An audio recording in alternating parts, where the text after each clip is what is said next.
থাকবে তাদের উপরে ওই ঘর গিয়ে হজ করা আল্লাহ ফরজ করে দিয়েছেন। সুবহানাল্লাহ। তাহলে আপনারা আছেন সর্বপ্রথম এই আয়াতের মধ্যে বলা হয়েছে আব্বালা, কি বলা হয়েছে? আব্বাল, প্রথম। আল্লাহ সর্বপ্রথম এই ঘরটা কি করেছে? নির্মাণ করেছে, আমার আল্লাহ তৈরি করেছেন। হ্যাঁ, তাহলে পৃথিবীর জমিনের মধ্যে আর কোনো ঘর ছিল না, একমাত্র সর্বপ্রথম ঘর ছিল খানে কাবা মক্কায়ে মুআজ্জামা। এই ঘর যে প্রথম ঘর, এটা এই আয়াতে কারিমার মধ্যে প্রমাণ যে এই আয়াতে কারিমে কেন আল্লাহ নাযিল করলেন, আল্লাহর খানায়ে কাবা যে সর্বপ্রথম ঘর, এটা প্রমাণ করার দরকার ছিল। কোথায়? মদিনায়ে পাকে। কখন ছিল? কিতাবের মধ্যে আছে আল্লাহ রাসূল যখন মক্কায়ে মুআজ্জামা থেকে মদিনাতুল মুনাওয়ারায় গেলেন, ওই মদিনা শরীফের মধ্যে আল্লাহ রাসূল গিয়ে দ্বীনের নসিহত, দ্বীনের দাওয়াত দিচ্ছেন। আল্লাহ রাসূল ওখানে নামাজ পড়েছিলেন। এখন তো আমরা নামাজ পড়ি কোন দিকে? খানায়ে কাবার দিকে। খানায়ে কাবা যেদিকে আমরা নামাজ পড়ি সেদিকে। তো আল্লাহ রাসূল মক্কা থেকে মদিনা যাওয়ার পরে কিতাব আছে 16 মাস অথবা 17 মাস, 16 অথবা 17 মাস পর্যন্ত আল্লাহ রাসূল বাইতুল মুকাদ্দাসের দিকে মুখ করে নামাজ পড়েছেন। আমার রাসূলের অন্তরে এই আশা জাগরিত হলো, আল্লাহ আমার জন্মভূমি মক্কা, আমি মক্কা থেকে মদিনায় হিজরত করেছি আপনার হুকুমে। আল্লাহ আমার মনে চাচ্ছে খানায়ে কাবার দিকে হয়ে নামাজ পড়তে। আল্লাহ রাসূল মনে মনে এই ধারণা করতেছে, চিন্তা করতেছে, মনে মনে আল্লাহর কাছে বলতেছে। আল্লাহ রাসূল একদিন এক সাহাবার ঘরের মধ্যে দাওয়াতে গেলেন। তো দাওয়াতে যাওয়ার পরে ওখানে খানা পিনার আগে নামাজ পড়ার টাইম হয়েছে। নামাজটা হচ্ছে জোহরের নামাজ। কিসের নামাজ? জোহরের নামাজের টাইম যখন হলো, আল্লাহ রাসূল নামাজ পড়ার জন্য দাঁড়িয়ে গেলেন। দাঁড়ানোর পরে আল্লাহ রাসূল মনে মনে খেয়াল করতেছেন, খানায়ে কাবার দিকে নামাজ পড়ার জন্য আল্লাহ রাসূল জোহরের ফরজ নামাজ 4 রাকাতের মধ্যে 2 রাকাত নামাজ বাইতুল মুকাদ্দাসের দিকে মুখ করে চেহারা করে পড়েছেন। তখন আল্লাহ জিবরাইলকে বলে দিলেন, হে জিবরাইল, তুমি তাড়াতাড়ি যাও, আমার মেহবুব, আমার হাবিব, ওনার মনে চাচ্ছে খানা কাবা মক্কা শরীফের দিকে তার চেহারা পাক ওদিকে করে নামাজ পড়ার জন্য চাচ্ছে। তুমি তাড়াতাড়ি যাও। কোরআনে পাকের সূরা বাকারা 2 নম্বর পারা প্রথম নম্বর 5 পৃষ্ঠার একটি আয়াতে কারিমা নাযিল হলো। কি হলো? ফাযনারা তাকাল্লুবা ওয়াজহিকা ফিস সামাই ফালানুওয়াল্লিয়ান্নাকা কিবলাতান তারদা। জোরে সুবহানাল্লাহ। এই মেহবুব, আপনি অনেক দিন পর্যন্ত বাইতুল মুকাদ্দাসের দিকে মুখ করে আপনি নামাজ পড়েছেন। আপনি এই মুহূর্তের মধ্যে আপনি আর 2 রাকাত নামাজ খানায়ে কাবার দিকে হয়ে পড়ুন। জোরে সুবহানাল্লাহ। কোন অবস্থায়?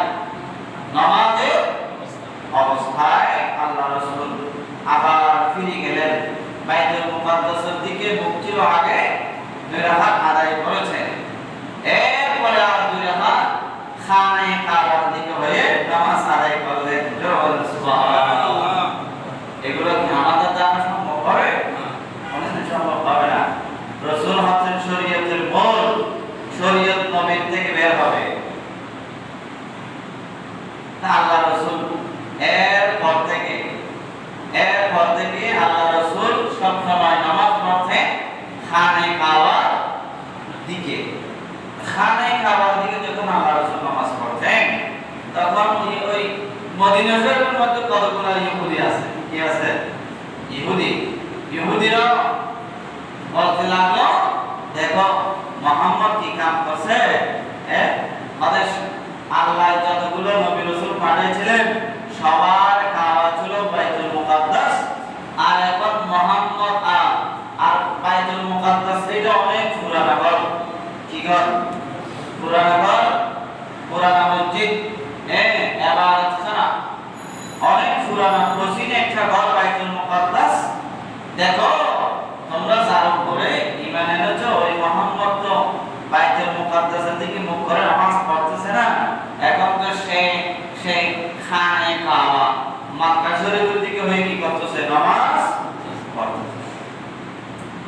এই কথাগুলো খণ্ডন করার জন্য, রদ করার জন্য আল্লাহ পাক রব্বুল আলামিন এই কোরআনের আয়াত নাযিল করলেন। ইন্না আউওয়ালা বাইতিন বুদিআ লিন-নাস, সর্বপ্রথম আল্লাহ যে ঘরটা তৈরি করেছিলেন, অথবা ওই ঘর অন্য কোনো ঘর না, ওই ঘরটা হচ্ছে খানায়ে কাবা মক্কা শরীফ। জোরে বলেন সুবহানাল্লাহ। ইহুদিরা বলেছে সর্বপ্রথম ঘর বাইতুল মুকাদ্দাস, প্রাচীন ঘর, অনেক পূর্বের ঘর। তা আল্লাহ এই ইহুদিদের কথাকে রদ করার জন্য, এই যে ভুল প্রমাণ করার জন্য আমার আল্লাহ এই কোরআনের আয়াত কি করেছেন? নাযিল করেছেন। এই কোরআন শরীফের আয়াতের মধ্যে স্পষ্ট প্রমাণ হয়ে যাচ্ছে পৃথিবীর জমিনের মধ্যে সর্বপ্রথম যে ঘর আল্লাহ তৈরি করেছিলেন ওই ঘরটা হচ্ছে মক্কা শরীফ। জোরে বলি সুবহানাল্লাহ। সালাতুন ইয়া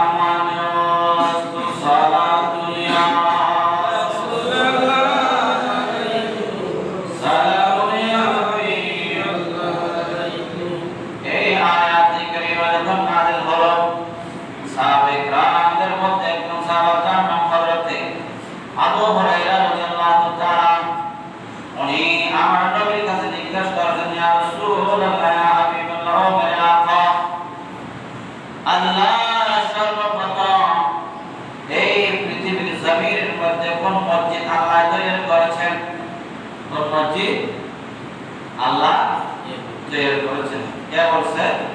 হযরত আবু হুরায়রা রাদিয়াল্লাহু তাআলা আনহু, আমার নবীর সাহাবা, আহলে সুফা, তারা সব সময় মদিনাতুল মুনাওয়ারার বারান্দার মধ্যে পড়ে থাকতেন।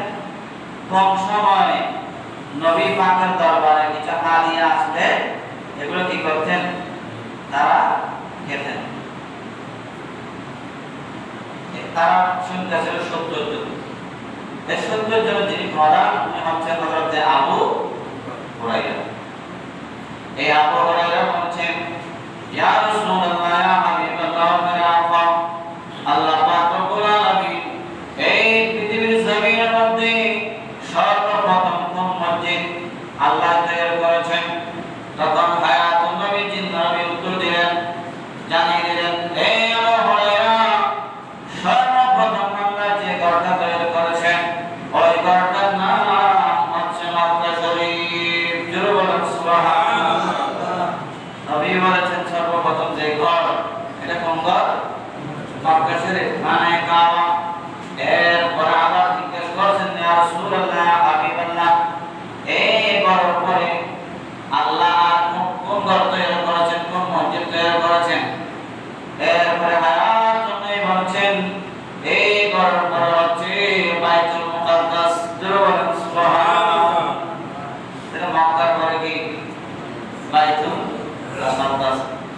বাইতুল মুকাদ্দাসের আগে খানায়ে কাবা। এরপরে আবার জিজ্ঞেস করলেন, ইয়া রাসূলুল্লাহ, ইয়া হাবিবাল্লাহ, এই ঘরের মধ্যে মক্কা শরীফ এবং বাইতুল মুকাদ্দাস, এই দুটো ঘরের মধ্যে ব্যবধান কতটুকু?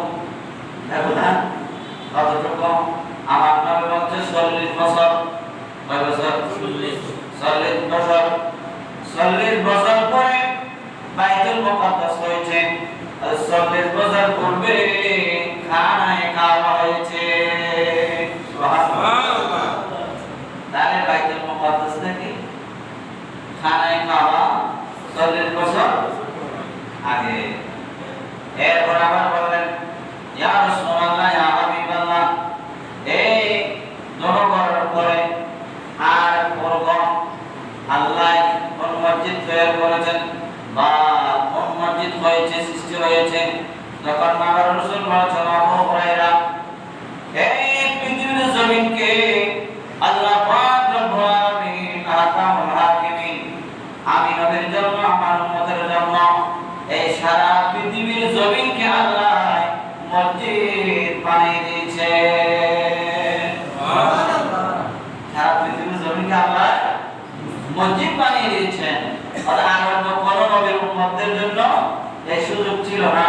নির্ধারিত স্থান ছাড়া তারা কোনো নামাজ পড়তে পারতেন না। কিন্তু আল্লাহর রাসূল, আমি রাসূলের জন্য, আমার উম্মতের জন্য আমার আল্লাহ সারা পৃথিবীকে, জমিনকে আল্লাহ মসজিদ বানিয়ে দিলেন। সুবহানাল্লাহ। সে কারণে শায়ের বলে, শুধু ওয়াজুদ রহমাতাল লিল আলামিন, মসজিদে শুধু আমার ये ज़मीन सलातुल या रसूलल्लाह, सलामुल या हबीबल्लाह, শুধু ওয়াজুদ রহমাতাল লিল আলামিন, মসজিদে শুধু আমার ये ज़मीन, আমাদের জন্য এই সারা পৃথিবী কি বানিয়ে দিয়েছেন? মসজিদ বানিয়ে দিয়েছেন। সেই কারণে হায়াতুল নবীর উম্মতদের জন্য যখন যে নামাজের টাইম হবে, মসজিদ খুঁজ করতে হবে না। যদি আপনি মসজিদ না পান, যেখানে আপনি মাটি পাবেন, যেখানে স্থান পাবেন, ওখানে ওয়াক্ত মতো নামাজ আদায় করা ফরজ। যেখানে জায়গা পাবেন সেখানে পড়ে নেবেন। ওয়াক্ত মতো নামাজ পড়া, নামাজের 13টা ফরজের মধ্যে একটা ফরজ হচ্ছে কি? ওয়াক্ত মতো নামাজ পড়া ফরজ। কোরআনে আছে, ইন্নাস সালাতা কানাত আলাল মুমিনিনা কিতাবাম মাওকুতা, ওয়াক্ত মতো নামাজ পড়া মুমিনের উপর কি ফরজ। ওয়াক্ত মতো নামাজ আদায় করতে হবে। তো এই হাদিস দ্বারা বোঝা যাচ্ছে, সর্বপ্রথম আল্লাহ তৈরি করেছেন কি? খানায়ে কাবা, মক্কা শরীফ। এখন মানুষ হজ করার জন্য যাবে না, উমরা করতে যাচ্ছে, চলে আসছে আস্তে আস্তে। এই খানায়ে কাবা আল্লাহ পাক রব্বুল আলামিন সর্বপ্রথম তৈরি করেছেন। কখন করেছে? কিতাবের মধ্যে আছে, এই পৃথিবীর জমিনের মধ্যে চন্দ্র ছিল না, আসমান ছিল না, সূর্য ছিল না, কিছু ছিল না। ওই সবার মধ্যে আল্লাহ এবং আল্লাহর রাসূল ছিলেন। এরপরে দেখা যাচ্ছে কিতাবের মধ্যে আছে, এই পৃথিবীর জমিনের মধ্যে কিছু ছিল না, গাছপালা, তরুলতা, চন্দ্র সূর্য, আকাশ বাতাস কিছু ছিল না।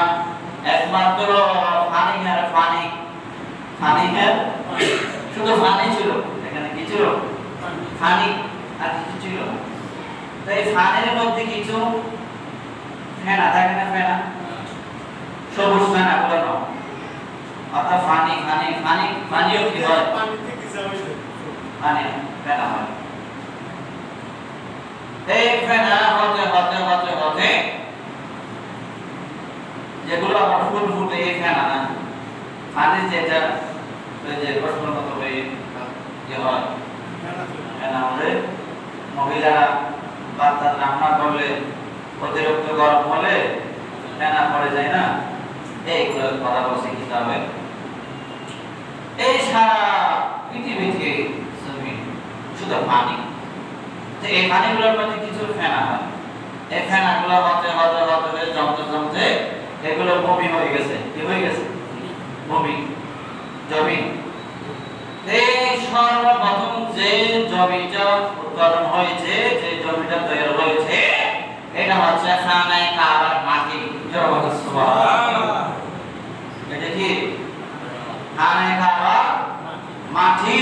সর্বপ্রথম পৃথিবীর জমিনের মধ্যে ভূমি তৈরি হয়েছে, জমিন তৈরি হয়েছে পানি থেকে, পানির ফেনা থেকে। এটা হচ্ছে খানায়ে কাবা যেখানে আছে সেখানে মাটি। সুবহানাল্লাহ। এই খানায়ে কাবার মাটি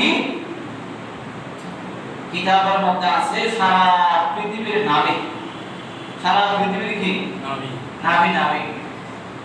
খানায়ে কাবা থেকে যদি আপনি উত্তর দিকে মাপতেন, দক্ষিণ দিকে মাপতেন, পূর্ব দিকে মাপতেন, এই সব কাম দিকে আপনি মাপতেন, তখন ওই মাপের মধ্যে পাবেন সব দিক দিয়ে খানায়ে কাবা মাঝখানে। কোথায়? মাঝখানে। মাঝখানে কেন হলো? এবার আসমানি জগতের মধ্যে সাত আসমানের উপরে একটা কি আছে? ক্যাবলা আছে, ইবাদতখানা আছে। এটার নাম হচ্ছে বাইতুল মামুর। এটার নাম কি? বাইতুল মামুর। ফেরেশতারা ওখানে তাওয়াফ করে আল্লাহর জিকির করে। আসমানি জগতের মধ্যে যখন সাত আসমানের উপরে